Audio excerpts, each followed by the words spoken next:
ನಮಸ್ಕಾರ. ಕೆಎಸ್ಎನ್ ಜಿಲ್ಲಾ ವಾರ್ತೆಗಳಿಗೆ ಸ್ವಾಗತ. ಮೊದಲಿಗೆ ಮುಖ್ಯಾಂಶಗಳು.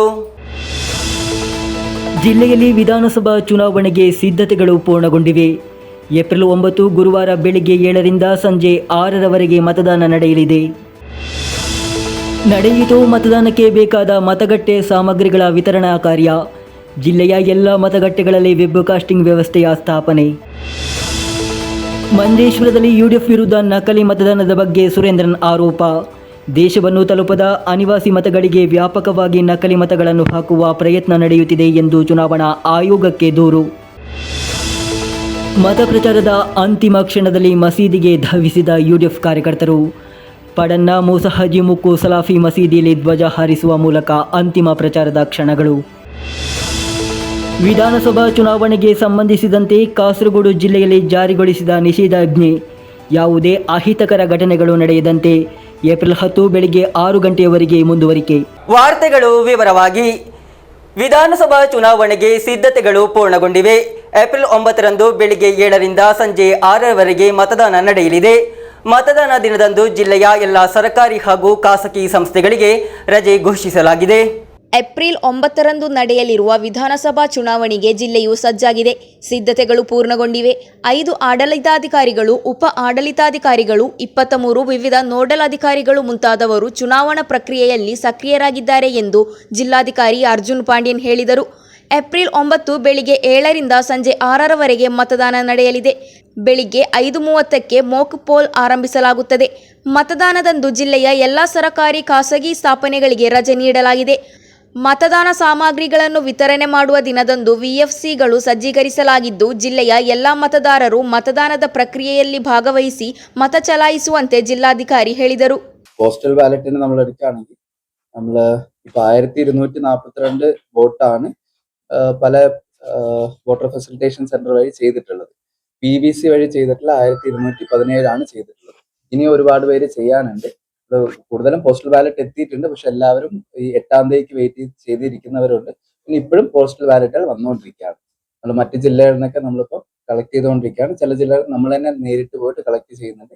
നമ്മൾ 8ാം തീയതി രാവിലെ 7 മണി തൊട്ട് തന്നെ ഈ വോട്ടർ ഫെസിലിറ്റേഷൻ സെന്റർ സ്റ്റാർട്ട് ചെയ്യും. എല്ലാ ഡിസ്ട്രിബ്യൂഷൻ സെന്ററിലും സ്റ്റാർട്ട് ചെയ്യും.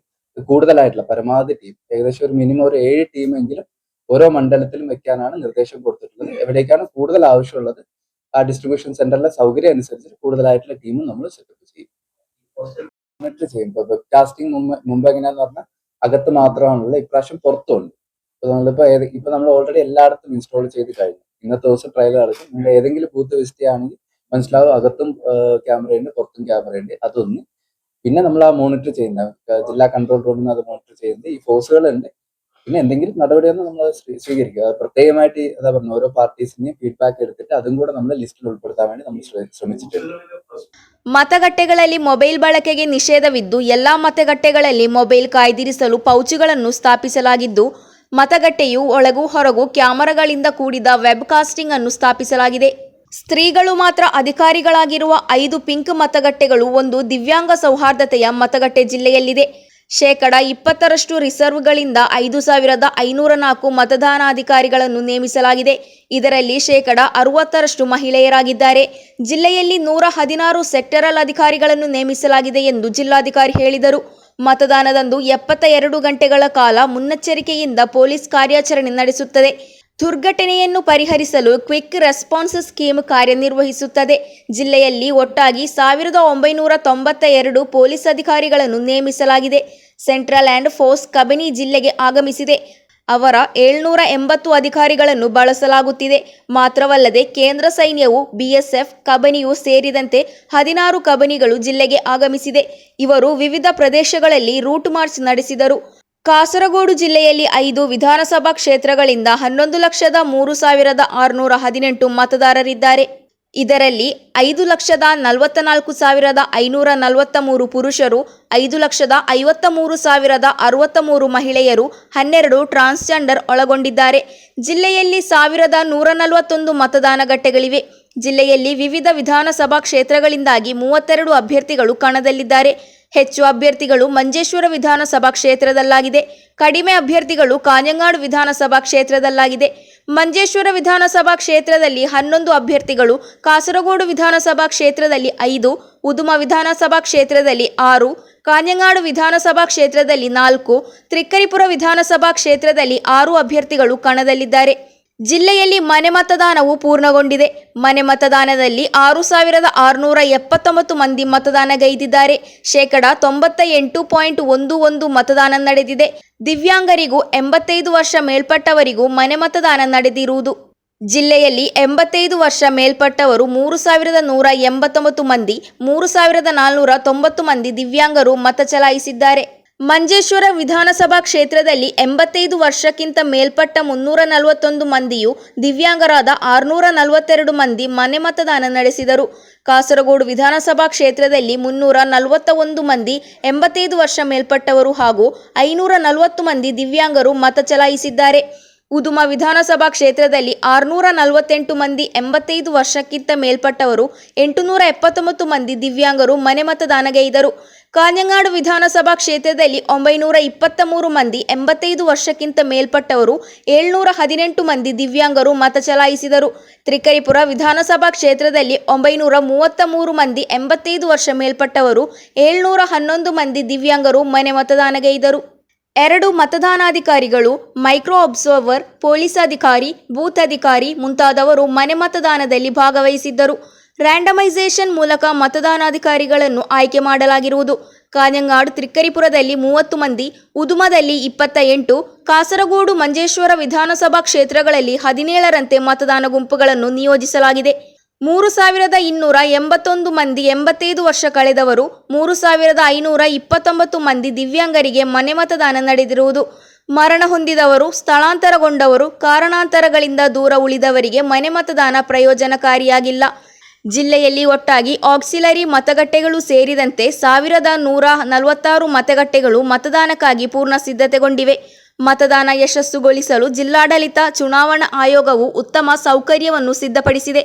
ಪ್ರತಿಯೊಂದು ಮತಗಟ್ಟೆಗೂ ಅಗತ್ಯವಾದ ಸಾಮಗ್ರಿಗಳನ್ನು ತಲುಪಿಸುವುದರ ಜೊತೆಗೆ ಮತದಾರರನ್ನು ಸಹಕರಿಸಲು BLO ಪ್ರತ್ಯೇಕ ಹೆಲ್ಪ್ ಡೆಸ್ಕ್ಗಳನ್ನು ಸ್ಥಾಪಿಸಲಾಗಿದೆ.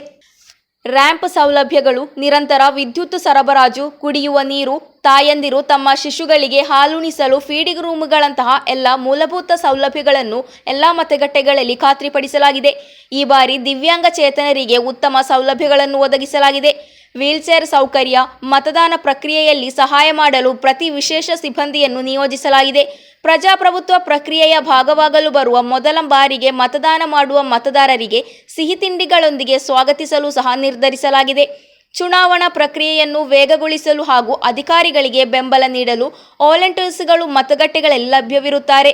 ಎಲ್ಲ ಮತಗಟ್ಟೆಗಳಲ್ಲಿ ಕರ್ತವ್ಯದಲ್ಲಿರುವ ಚುನಾವಣಾ ಅಧಿಕಾರಿಗಳಿಗೆ ಕುಟುಂಬಶ್ರೀಯು ಅಗತ್ಯ ಆಹಾರ ಸೌಲಭ್ಯಗಳನ್ನು ವ್ಯವಸ್ಥೆ ಮಾಡಿದೆ. ಹಸಿರು ಸಂಹಿತೆಯನ್ನು ಸಂಪೂರ್ಣವಾಗಿ ಪಾಲಿಸಲಾಗುತ್ತಿದ್ದು, ಜಿಲ್ಲೆಯಲ್ಲಿ ಚುನಾವಣೆಗಳು ಪರಿಸರ ಸಂರಕ್ಷಣೆಗೆ ಹೆಚ್ಚಿನ ಆದ್ಯತೆ ನೀಡಲಾಗುತ್ತಿದೆ. ಇದರ ಭಾಗವಾಗಿ ಪ್ರತಿ ಗ್ರಾಮ ಪಂಚಾಯಿತಿ ಹಾಗೂ ಪುರಸಭೆಯಲ್ಲಿ ಒಂದು ಮಾದರಿ ಹರಿತ ಪೋಲಿಂಗ್ ಮತಗಟ್ಟೆಯನ್ನು ಸ್ಥಾಪಿಸಲಾಗುವುದು. ತ್ಯಾಜ್ಯ ಮುಕ್ತ ಚುನಾವಣೆಯನ್ನು ಖಚಿತಪಡಿಸಿಕೊಳ್ಳಲು ಜಿಲ್ಲೆಯ 1,146 ಬೂತ್ಗಳಲ್ಲಿ ಹರಿತ ಕರ್ಮ ಸೇನೆಯ ಸುಮಾರು 1,500 ಸದಸ್ಯರನ್ನು ನಿಯೋಜಿಸಲಾಗಿದೆ. ಜಿಲ್ಲೆಯಲ್ಲಿ 1,146 ಮತಗಟ್ಟೆಗಳಿವೆ. ಎಲ್ಲ ಬೂತ್ಗಳಲ್ಲಿ ವೆಬ್ಕಾಸ್ಟಿಂಗ್ ವ್ಯವಸ್ಥೆ ಮಾಡಲಾಗುವುದು.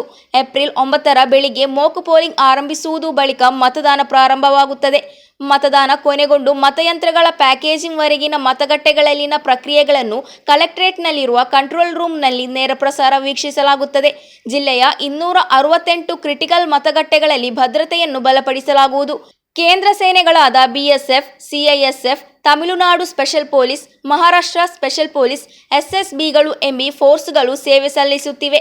171 ಸೂಕ್ಷ್ಮ ವೀಕ್ಷಕರು ನಿರ್ಣಾಯಕ ಮತಗಟ್ಟೆಗಳನ್ನು ಮೇಲ್ವಿಚಾರಣೆ ಮಾಡಲಿದ್ದಾರೆ. ಮಂಜೇಶ್ವರ, ಕಾಸರಗೋಡು, ಉದುಮ, ಕಾಞಂಗಾಡ್ ಹಾಗೂ ತ್ರಿಕ್ಕರಿಪುರ ಎಂಬ 5 ವಿಧಾನಸಭಾ ಕ್ಷೇತ್ರಗಳಲ್ಲಿ ಮತದಾರರಿಗೆ ಅತ್ಯುತ್ತಮ ಸೌಲಭ್ಯಗಳನ್ನು ಹೊಂದಿರುವ ಮಾದರಿ ಮತಗಟ್ಟೆಗಳು ಹಾಗೂ ಮಹಿಳೆಯರು ಹಾಗೂ ದಿವ್ಯಾಂಗ ಚೇತನರಿಗೆ ಸಂಪೂರ್ಣವಾಗಿ ನಿಯಂತ್ರಿಸಬಹುದಾದ ವಿಶೇಷ ಮತಗಟ್ಟೆಗಳನ್ನು ಸ್ಥಾಪಿಸಲಾಗುತ್ತಿದೆ. ಮತದಾರರನ್ನು ಗುರುತಿಸಲು ಫೋಟೋ ಹೊಂದಿರುವ ಮತದಾರರ ಗುರುತಿನ ಚೀಟಿ ಮುಖ್ಯ ದಾಖಲೆಯಾಗಿದೆ. ಮತದಾರರ ಗುರುತಿನ ಚೀಟಿಯನ್ನು ತೋರಿಸಲು ಸಾಧ್ಯವಾಗದವರು ಚುನಾವಣಾ ಆಯೋಗವು ಅನುಮೋದಿಸಿದ ದಾಖಲೆಗಳನ್ನು ಗುರುತಿನ ಪುರಾವೆಯಾಗಿ ಬಳಸಬಹುದು.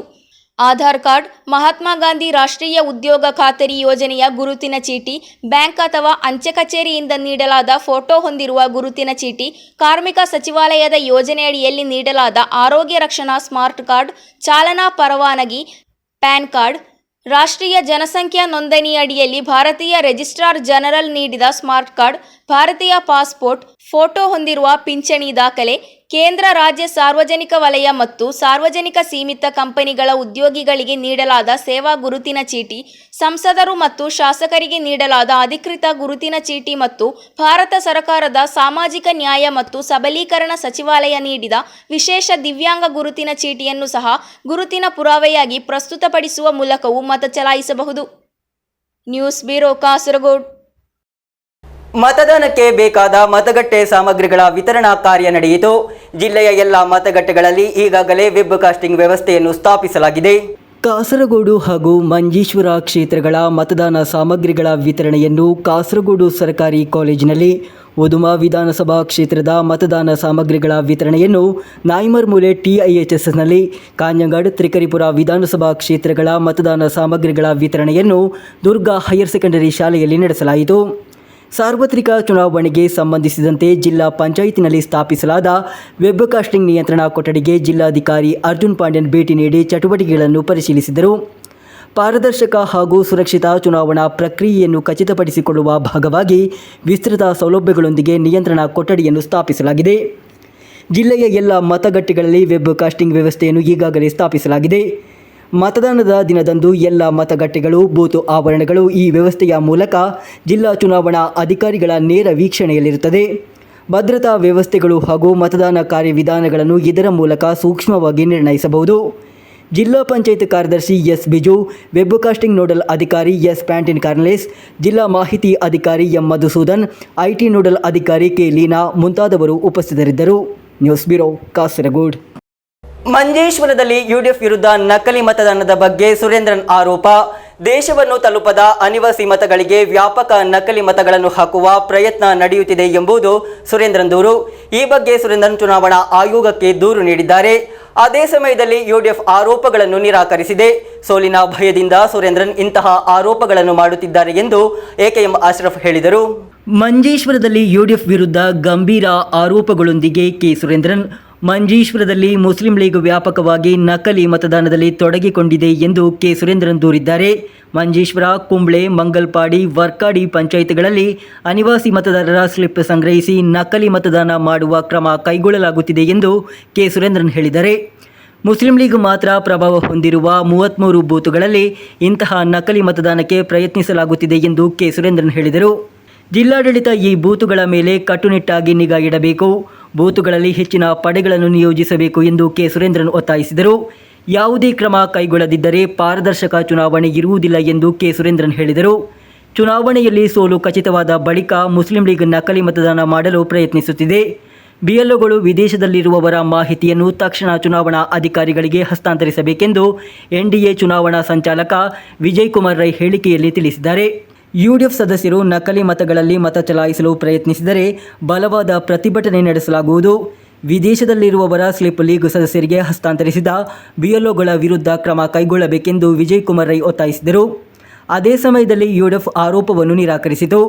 ಸೋಲಿನ ಭಯದಿಂದ BJP ಇಂತಹ ಆರೋಪಗಳನ್ನು ಮಾಡುತ್ತಿದೆ ಎಂದು AKM ಅಶ್ರಫ್ ಹೇಳಿದರು. News bureau, Manjeshwar. ಮತ ಪ್ರಚಾರದ ಅಂತಿಮ ಕ್ಷಣದಲ್ಲಿ ಮಸೀದಿಗೆ ಧಾವಿಸಿದ UDF ಕಾರ್ಯಕರ್ತರು ಪಡನ್ನ ಮೂಸಹಜಿ ಮುಕ್ಕು ಸಲಾಫಿ ಮಸೀದಿಗಾಗಿದೆ ಆಗಮಿಸಿರುವುದು.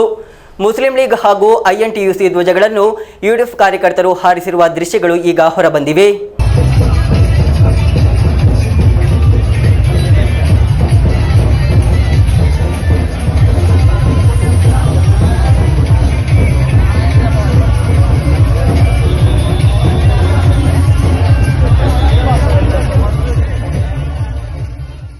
ವಿಧಾನಸಭಾ ಚುನಾವಣೆಗೆ ಸಂಬಂಧಿಸಿದಂತೆ ಯಾವುದೇ ಅಹಿತಕರ ಘಟನೆಗಳು ನಡೆಯದಂತೆ ಕಾಸರಗೋಡು ಜಿಲ್ಲೆಯಲ್ಲಿ ನಿಷೇಧಾಜ್ಞೆ ವಿಧಿಸಲಾಗಿದೆ. ಏಪ್ರಿಲ್ 10 ಬೆಳಗ್ಗೆ 6ರವರೆಗೆ ನಿಷೇಧಾಜ್ಞೆ ಜಾರಿಯಲ್ಲಿದೆ. ಕಾಸರಗೋಡು ಜಿಲ್ಲೆಯಲ್ಲಿ ವಿಧಾನಸಭಾ ಚುನಾವಣೆಯನ್ನು ಸುಗಮವಾಗಿ ನಡೆಸಲು ಜಿಲ್ಲಾಧಿಕಾರಿ ನಿಷೇಧಾಜ್ಞೆ ಹೊರಡಿಸಿದ್ದಾರೆ. ಭಾರತೀಯ ನಾಗರಿಕ ಭದ್ರತಾ ಸಂಹಿತೆಯ ಸೆಕ್ಷನ್ 163ರ ಅಡಿಯಲ್ಲಿ ಹೊರಡಿಸಲಾದ ಈ ಆದೇಶವು ಏಪ್ರಿಲ್ 7ರಂದು ಸಂಜೆ 6 ಗಂಟೆಯಿಂದ ಏಪ್ರಿಲ್ 10ರ ಬೆಳಗ್ಗೆ 6 ಗಂಟೆಯವರೆಗೆ ಜಾರಿಯಲ್ಲಿರುತ್ತದೆ. ಮತದಾನವನ್ನು ಮುಕ್ತ ಹಾಗೂ ನ್ಯಾಯಯುತ ಚುನಾವಣೆಯನ್ನು ಖಚಿತಪಡಿಸಿಕೊಳ್ಳಲು ಕಾನೂನು ವ್ಯವಸ್ಥೆಯನ್ನು ಕಾಪಾಡಲು ಈ ಕಟ್ಟುನಿಟ್ಟಿನ ಕ್ರಮಗಳನ್ನು ತೆಗೆದುಕೊಳ್ಳಲಾಗಿದೆ. ಈ ಅವಧಿಯಲ್ಲಿ ಜಿಲ್ಲೆಯಲ್ಲಿ ಯಾವುದೇ ಖಾಸಗಿ ಸಭೆಗಳು, ಸಾರ್ವಜನಿಕ ಸಭೆಗಳು ಅಥವಾ ಪ್ರದರ್ಶನಗಳನ್ನು ಅನುಮತಿಸಲಾಗುವುದಿಲ್ಲ. ಮತದಾನ ಮುಗಿಯುವ ಮೊದಲ 48 ಗಂಟೆಗಳ ಕಾಲ ಕ್ಷೇತ್ರದಲ್ಲಿ ಮತದಾರರಲ್ಲದೆ ರಾಜಕೀಯ ಕಾರ್ಯಕರ್ತರು ಅಥವಾ ಪ್ರಚಾರಕರು ಕ್ಷೇತ್ರದಲ್ಲಿ ಪ್ರಚಾರಣೆ ನಡೆಸಲು ಅನುಮತಿಸಲಾಗುವುದಿಲ್ಲ ಎಂದು ಆದೇಶದಲ್ಲಿ ಹೇಳಲಾಗಿದೆ.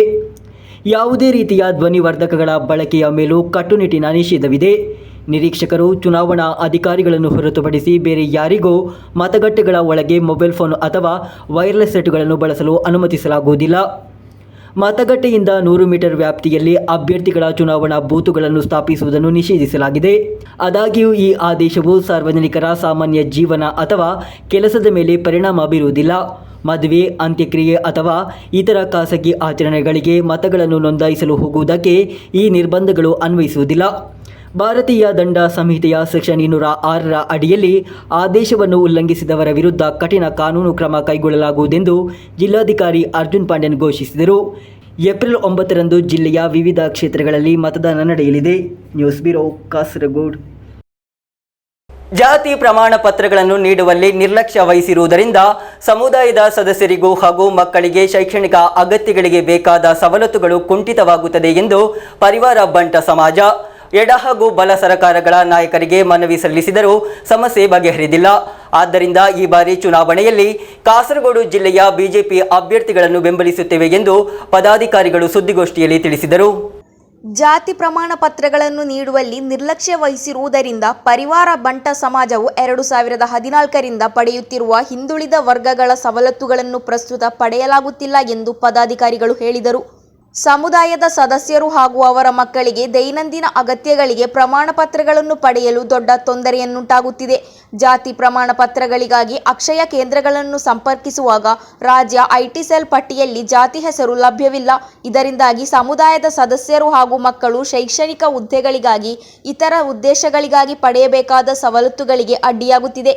ಇದು ಸಮುದಾಯದ ಸದಸ್ಯರನ್ನು ತೀವ್ರ ತೊಂದರೆಗೆ ಸಿಲುಕಿಸಿದೆ. ಈ ನಿಟ್ಟಿನಲ್ಲಿ ಎಡ ಹಾಗೂ ಬಲ ಸರ್ಕಾರಗಳ ನಾಯಕರಿಗೆ ನಿವೇದನೆ ನೀಡಿದ್ದರೂ ಯಾವುದೇ ಪರಿಹಾರ ಕ್ರಮ ಕೈಗೊಂಡಿಲ್ಲ. ಈ ಪರಿಸ್ಥಿತಿಯಲ್ಲಿ ವಿಧಾನಸಭಾ ಚುನಾವಣೆಯಲ್ಲಿ ಕಾಸರಗೋಡು ಜಿಲ್ಲೆಯ ಬಿಜೆಪಿ ಅಭ್ಯರ್ಥಿಗಳಿಗೆ ಬಂಟ ಸಮಾಜವು ಸಂಪೂರ್ಣ ಸಹಕಾರ ಮತ್ತು ಬೆಂಬಲವನ್ನು നീടുವುದಾಗಿ പദാധികാരികൾ ഘോഷിച്ചിരുന്നു. നമ്മളുടെ കാസർഗോഡിന്റെ ഈ ബണ്ട സമാജത്തിൽ ഏകദേശം 3000 കുടുംബങ്ങളാണ് ഉള്ളത്. കാസർഗോഡ് ജില്ലയിൽ മൊത്തം നമ്മളുടെ ഏറ്റവും വലിയ പ്രശ്നം ഇത് തന്നെയാണ്. നേരത്തെ ഞങ്ങൾ കേട്ടു അവിടെ ഇരുന്നപ്പോ കാസ്റ്റ് സംബന്ധപ്പെട്ട ഫെസിലിറ്റിയാണ്. ഈ കാസ്റ്റ് സർട്ടിഫിക്കറ്റ് എന്ന് പറയുന്നത് ഒരു ജോലിക്കോ അല്ലെങ്കിൽ സ്കൂളിനോ നമ്മളെ ജീവിതത്തിന്റെ എല്ലാ വിഷയത്തിലും ബാധിക്കുന്ന ഒരു വിഷയമാണ്. 2014 വരെ നമ്മളെ കാസ്റ്റിന്റെ പേര് കേരളത്തിന്റെ കാസ്റ്റ് ലിസ്റ്റിൽ ഉണ്ടായിരുന്നു. 2014 ശേഷം ഈ 3000 കുടുംബം അടങ്ങുന്ന കാസ്റ്റിന്റെ പേര് ഈ ലിസ്റ്റിൽ ഇല്ല, പേരേ ഇല്ല, നില്ലാണ്. ശേഷം അതുവരെ ഉണ്ടായിരുന്നു, അതിനുശേഷം ആ പേര് അതിലില്ല. നിങ്ങൾ എന്റെ പ്രിയപ്പെട്ട സഹോദരന്മാർ, നിങ്ങൾ ആലോചിക്കണം, നിങ്ങളെ കുഞ്ഞിനെ ചേർക്കാൻ പോകുമ്പോൾ കാസ്റ്റ് സർട്ടിഫിക്കറ്റ് എല്ലാ സ്കൂളിലും ചോദിക്കുന്നത് കോമൺ ആണ്, അല്ലെങ്കിൽ വേറെ എന്തിനെങ്കിലും ചോദിക്കുന്നത് കോമൺ ആണ്. അപ്പൊ അങ്ങനെയുള്ള ഒരു സർട്ടിഫിക്കറ്റ് പ്രധാനപ്പെട്ട ഒരു ആവശ്യം, ജീവിതത്തിന്റെ പ്രധാനപ്പെട്ട ഒരു ആവശ്യത്തിന് നമുക്ക് പ്രൊഡ്യൂസ് ആക്കാൻ പറ്റാത്ത ഒരു അവസ്ഥയിലാണ്. ഞങ്ങൾ ഇതുമായിട്ട് ആദ്യം അത് ബന്ധപ്പെട്ട ചെറിയ വില്ലേജ് തലത്തിലും താലൂക്ക് തലത്തിലും സൂചിപ്പിച്ചുകൊണ്ട് വന്നു. അപ്പോൾ അത് നോക്കാം, പ്രിന്റ് മിസ്റ്റേക്ക് വിട്ടുപോയതായിരിക്കാം, അങ്ങനെ ആയിരിക്കാം, ഞങ്ങൾ മേലെ അറിയിക്കാം. നമ്മൾ ആദ്യം പോകുന്നത് ഡയറക്റ്റ് ഒരു മന്ത്രിന്റെ അടുത്തൊക്കെ ഇവിടത്തേക്ക് പോകുന്നില്ല, പ്രശ്നം വലുതാകുമ്പോഴാണ് ഞങ്ങൾ പിന്നെ അതിന്റെ മേലെ സ്റ്റെപ്പ് ബൈ സ്റ്റെപ്പ് പോകുന്നത്. അപ്പൊ താഴെ തട്ടുന്നേ പറയാൻ തുടങ്ങി, കാസ്റ്റ് സർട്ടിഫിക്കറ്റ് കിട്ടുന്നില്ല സാർ. അപ്പൊ ആദ്യം ഇവർ അച്ഛന്റെയും അമ്മേന്റെയും കാസ്റ്റ് സ്കൂൾ സർട്ടിഫിക്കറ്റ് നോക്കിയിട്ട് കൊടുക്കാൻ തയ്യാറായി. ഇപ്പൊ ഒരുപാട് 26 എത്തി. വർഷം കഴിഞ്ഞ കണക്ക് ഉദ്യോഗസ്ഥർ മാറി വരുന്നു. അപ്പൊ അവർക്ക് പഴയ പ്രശ്നം ഇങ്ങനെയാണ് വന്നത് എന്നുള്ളത് അറിയുന്നില്ല. അവര് ഇപ്പൊ പുതിയ ആൾക്കാരാണ് വരുന്നത്. അവർ നോക്കുന്നത് ഈ പരിവാര ബണ്ട എന്നുള്ള പേര് ഇതിലുണ്ടോ? ഇതിലില്ല, നിങ്ങൾക്ക് കാസ്റ്റ് സർട്ടിഫിക്കറ്റ് ഇല്ല, നിങ്ങളെ പേര് ലിസ്റ്റിലില്ല, ഇങ്ങനെ പറയുന്നു. അപ്പൊ ഇത് മനകണ്ട് ഞങ്ങള് 2019 ആവുമ്പോ സർക്കാരിന്റെ ബന്ധപ്പെട്ട, അപ്പൊ മനസ്സിലായി നമുക്ക് ഇത് എളുപ്പത്തിൽ കിട്ടുന്നില്ല, കുറച്ച് മേലെ പോകണം.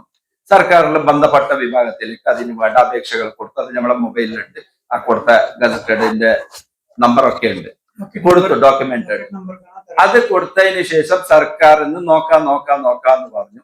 ഏകദേശം 2022 നമ്മൾക്ക് ഒരു മറുപടി കിട്ടും. എത്ര 14 ശേഷം 2022 വരെ നമ്മളെ കാലതാമസം പിടിച്ചു. അതിന് നിങ്ങൾ തിരുവനന്തപുരത്തേക്ക് അതിനൊരു സിറ്റിംഗ് വെച്ചിട്ടുണ്ട്, വരണം എന്ന് പറഞ്ഞു. തിരുവനന്തപുരത്ത് സിറ്റിംഗ് 3 മാസത്തിനൊരിക്കൽ ഇപ്പൊ നടന്നുകൊണ്ടുണ്ട്. പക്ഷെ സിറ്റിംഗിൽ ജഡ്ജി ചോദിച്ചു നേരിട്ട് ഇതിന്റെ ബന്ധപ്പെട്ട ഇവരെ പേര് ഇതുവരെ ഉണ്ടായിരുന്നല്ലോ. ഞങ്ങൾ ആ ഡോക്യുമെന്റ് പ്രൊഡ്യൂസ് ചെയ്തു. ഇവരെ പേര് ഇതുവരെ നിങ്ങൾ ആ ലിസ്റ്റിൽ ഉണ്ടായിരുന്നല്ലോ, ഇപ്പൊ എന്താ പെട്ടെന്നില്ലാത്തത്? അപ്പൊ ഉദ്യോഗസ്ഥർക്ക് അവിടെയുള്ള ഉദ്യോഗസ്ഥർക്ക് അതിന് പറയാനുള്ള മറുപടി ഇല്ല. അതറിയാലോ സാർ, അങ്ങനെ സാർ, ഇങ്ങനെ സാർ എന്ന് പറഞ്ഞു. എന്നിട്ട് ഇതുവരെയും സിറ്റിംഗ് നടന്നതല്ലാണ്ട് നമ്മൾക്ക് അതിനൊരു പരിഹാരമായിട്ട് കിട്ടിയിട്ടില്ല. അപ്പോ ഈ പ്രാവശ്യം ഭാരതീയ ജനതാ പാർട്ടിയിൽ നിന്ന് അവർ വന്ന് നമ്മളെ പ്രതിനിധികളെ കണ്ടിട്ട് പറഞ്ഞു, നിങ്ങളെ ഈ പ്രശ്നം ഞങ്ങൾ എത്രയും പെട്ടെന്ന് പരിഹരിച്ച് കൊടുക്കാം. അവർ ആ പറഞ്ഞിട്ടാകുമ്പോൾ നമ്മൾക്ക് മനസ്സിൻ്റെ ഉള്ളിൽ ഒരു ആഗ്രഹം പൊട്ടി, നമ്മൾക്ക് ചെയ്യാം, അവർ കൊടുക്കുമെന്ന്. അതുകൊണ്ട് ഇപ്രാവശ്യം നമ്മുടെ എല്ലാ സമാജത്തിന്റെ, അതായത് പരിവാര പണ്ഡിത സമാജത്തിന്റെ എല്ലാവരും ആ ഭാരതീയ ജനതാ പാർട്ടിക്ക് ഞങ്ങൾ സപ്പോർട്ട് കൊടുക്കുക എന്ന് ഞങ്ങൾ തീരുമാനിച്ചിട്ടുണ്ട്. ಕಾಸರಗೋಡು ಪರಿವಾರ ಬಂಟ ಸಂಘದ ಅಧ್ಯಕ್ಷ ಜಯಪ್ರಕಾಶ್ ನಾಯ್ಕ್, ಕೋಶಾಧಿಕಾರಿ ಸುರೇಂದ್ರ ನಾಯ್ಕ್ ಎಂ, ಸದಸ್ಯರಾದ ಶರತ್ ಅಮೈ, ಪುರುಷೋತ್ತಮ ನಾಯ್ಕ್ ಎಂ ಮುಂತಾದವರು ಸುದ್ದಿಗೋಷ್ಠಿಯಲ್ಲಿ ಉಪಸ್ಥಿತರಿದ್ದರು. News bureau Kasaragod. ಪರವನಡಕ ಪೋಲೂರು ತರವಾಡು ಶ್ರೀ ಮಾರಿಯಮ್ಮ ದೇವಸ್ಥಾನದ ಪ್ರತಿಷ್ಠಾ ದಿನ ಮಹೋತ್ಸವ ಹಾಗೂ ಮಂತ್ರಗುಳಿಗ ನೇಮ ಏಪ್ರಿಲ್ 25 ಶನಿವಾರದಂದು ನಡೆಯಲಿದೆ. ಮಹೋತ್ಸವಕ್ಕೆ ಸಿದ್ಧತೆಗಳು ಪ್ರಗತಿಯಲ್ಲಿವೆ. ಏಪ್ರಿಲ್ 25 ಶನಿವಾರದಂದು ಬೆಳಿಗ್ಗೆ 5 ಗಂಟೆಗೆ ದೇವಸ್ಥಾನದ ನಡೆ ಬಾಗಿಲು ತೆರೆಯುವುದರೊಂದಿಗೆ ಮಹೋತ್ಸವ ಆರಂಭವಾಗಲಿದೆ. ಬಳಿಕ ಗಣಪತಿ ಹೋಮ, 6 ಗಂಟೆಗೆ ದೀಪಾರಾಧನೆ, ಮುಡಿಪು ಪೂಜೆ, ಗುರುವಂದನೆ ಕಾರ್ಯಕ್ರಮಗಳು ನಡೆಯಲಿದೆ. ಬೆಳಿಗ್ಗೆ 7 ಗಂಟೆಗೆ ಪರವನಡಕ ಶ್ರೀ ಮಾರಿಯಮ್ಮ ದೇವಸ್ಥಾನದ ಭಜನಾ ಸಂಘದವರಿಂದ ಭಜನಾ ಕಾರ್ಯಕ್ರಮ ನಡೆಯಲಿದೆ. ಮಧ್ಯಾಹ್ನ 12 ಗಂಟೆಗೆ ಮಾರಿಯಮ್ಮ ದೇವಿ ಹಾಗೂ ಮಾಯಾರಾಣಿ ದೇವಿಯ ದರ್ಶನ. ಬಳಿಕ 1 ಗಂಟೆಗೆ ಅನ್ನದಾನ ನಡೆಯಲಿದೆ. ಸಂಜೆ 6 ಗಂಟೆಗೆ ಕಾಳಿಕಾಂಬ ಭಜನಾ ಸಂಘ ಮದೂರು ಇವರಿಂದ ಭಜನಾ ಕಾರ್ಯಕ್ರಮ ನಡೆಯಲಿದೆ. ಬಳಿಕ ದೀಪಾರಾಧನೆ. ಸಂಜೆ 7 ಗಂಟೆಗೆ ಮಕ್ಕಳ ಸಾಂಸ್ಕೃತಿಕ ಕಾರ್ಯಕ್ರಮಗಳು ಜರುಗಲಿವೆ. 8 ಗಂಟೆಗೆ ಮಹಾಪೂಜೆ ನಡೆಯಲಿದ್ದು ಮಾರಿಯಮ್ಮ ದೇವಿ ಹಾಗೂ ಮಾಯಾರಾಣಿ ದೇವಿಯ ದರ್ಶನ ನಡೆಯಲಿದೆ. ರಾತ್ರಿ 8:30ಕ್ಕೆ ಶ್ರೀ ಮಂತ್ರಗುಳಿಗ ನೇಮ ನಡೆಯಲಿದೆ. ರಾತ್ರಿ 12 ಗಂಟೆಗೆ ದೇವಾಲಯದ ಬಾಗಿಲು ಮುಚ್ಚುವುದರೊಂದಿಗೆ ಮಹೋತ್ಸವ ಸಮಾಪ್ತಿಗೊಳ್ಳಲಿದೆ. ಈ ಬಾರಿಯ ಉತ್ಸವಕ್ಕೆ ವ್ಯಾಪಕ ಸಿದ್ಧತೆಗಳು ನಡೆಯುತ್ತಿದ್ದು ಎಲ್ಲ ಭಕ್ತರು ಸಹಕರಿಸಬೇಕೆಂದು ಉತ್ಸವ ಸಮಿತಿ ಪದಾಧಿಕಾರಿಗಳು ತಿಳಿಸಿದರು. News bureau Kasaragod. ಕೊನೆಯಲ್ಲಿ ಮತ್ತೊಮ್ಮೆ ಮುಖ್ಯಾಂಶಗಳು. ಜಿಲ್ಲೆಯಲ್ಲಿ ವಿಧಾನಸಭಾ ಚುನಾವಣೆಗೆ ಸಿದ್ಧತೆಗಳು ಪೂರ್ಣಗೊಂಡಿವೆ. ಏಪ್ರಿಲ್ 9 ಗುರುವಾರ ಬೆಳಿಗ್ಗೆ 7ರಿಂದ ಸಂಜೆ 6ರವರೆಗೆ ಮತದಾನ ನಡೆಯಲಿದೆ. ನಡೆಯಿತು ಮತದಾನಕ್ಕೆ ಬೇಕಾದ ಮತಗಟ್ಟೆ ಸಾಮಗ್ರಿಗಳ ವಿತರಣಾ ಕಾರ್ಯ. ಜಿಲ್ಲೆಯ ಎಲ್ಲ ಮತಗಟ್ಟೆಗಳಲ್ಲಿ ವೆಬ್ ಕಾಸ್ಟಿಂಗ್ ವ್ಯವಸ್ಥೆಯ ಸ್ಥಾಪನೆ. ಮಂಜೇಶ್ವರದಲ್ಲಿ ಯುಡಿಎಫ್ ವಿರುದ್ಧ ನಕಲಿ ಮತದಾನದ ಬಗ್ಗೆ ಸುರೇಂದ್ರನ್ ಆರೋಪ. ದೇಶವನ್ನು ತಲುಪದ ಅನಿವಾಸಿ ಮತಗಳಿಗೆ ವ್ಯಾಪಕವಾಗಿ ನಕಲಿ ಮತಗಳನ್ನು ಹಾಕುವ ಪ್ರಯತ್ನ ನಡೆಯುತ್ತಿದೆ ಎಂದು ಚುನಾವಣಾ ಆಯೋಗಕ್ಕೆ ದೂರು. ಮತ ಪ್ರಚಾರದ ಅಂತಿಮ ಕ್ಷಣದಲ್ಲಿ ಮಸೀದಿಗೆ ಧಾವಿಸಿದ ಯುಡಿಎಫ್ ಕಾರ್ಯಕರ್ತರು. ಪಡನ್ನ ಮೂಸಹಜಿ ಮುಕ್ಕು ಸಲಾಫಿ ಮಸೀದಿಯಲ್ಲಿ ಧ್ವಜ ಹಾರಿಸುವ ಮೂಲಕ ಅಂತಿಮ ಪ್ರಚಾರದ ಕ್ಷಣಗಳು.